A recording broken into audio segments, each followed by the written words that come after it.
Shall we go?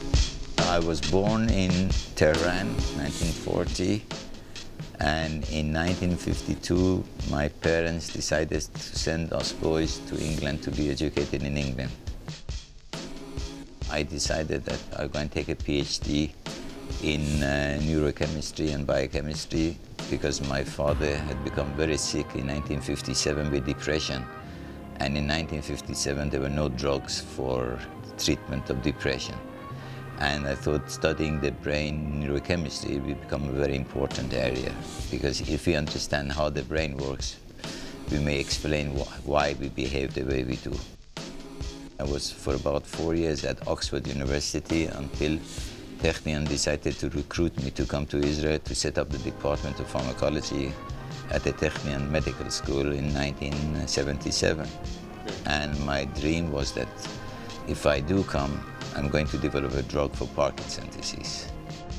Parkinson's disease is a disease in which the neurons in certain area of the brain degenerate.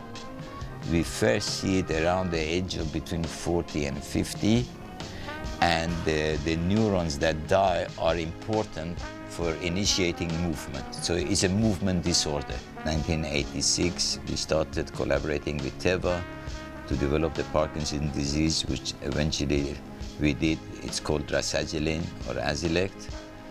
We think this is a very important drug because it may be the first drug that may slow down the disease.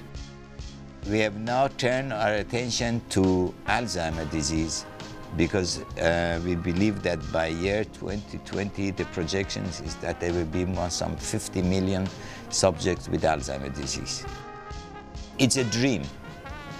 I think it's a dream of every scientist, no matter which field they're working in, to do something that can be beneficial for humanity.